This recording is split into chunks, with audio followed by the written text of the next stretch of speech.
مرحبا. برنامج الرحلة. حلقة اليوم مختلفة تماما، بعد زمان ورجعنا لكم. الفنان محمد خاوندي رح يحكي لنا عن تجاربه وبداياته بالدراما السورية. أكثر من 22 سنة بالدراما السورية.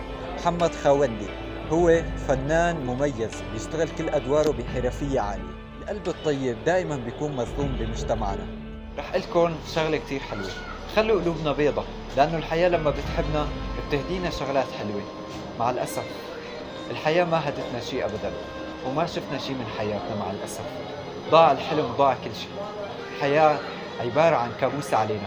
تطلع على الشارع بتشوف الناس كلها وجوهها كئيبة، الناس وجوهها ما بتتفسر. حتى الشباب، الشوارع صارت فاضية، الشباب كلها عم بتدوم مثل الشمع يا جماعة. برنامج الرحلة مستمر معاكم حتى الحلقة 30. محمد حميد طباخ هو معنا من الحلقة الأولى للحلقة الأخيرة بالتصوير والإضاءة والصوت. أنا بتوجه له بالشكر. تابعوا معنا هاي الحلقات من برنامج الرحلة. أنا الفنان محمد خاوندي. أنا خريج عام 1984، يعني صار لي 40 سنة بالوسط الفني وإلي أعمال كثيرة. شكرا للأستاذ محمد جنيد يلي خلانا نطلع ونحكي.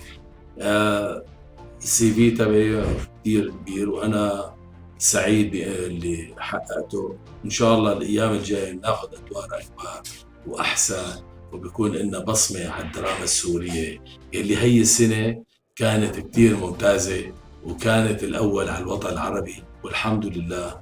وشكرا لكم كتير. أنا شاغل أعمال كثيرة من أيام هجرة القلوب إلى القلوب، ليوميات مدير عام، لبطل من هذا الزمان، لزمن البرغوث، لكثير أعمال. بس هي السنة انعرض لي ولاد بديعة وتاج كضيف، ودور بمال أبان كويس كان، ودور ببيت أهلي. هاي أعمالي خلال هاي السنة، وشكرا كتير لكم وأهلا وسهلا فيكم.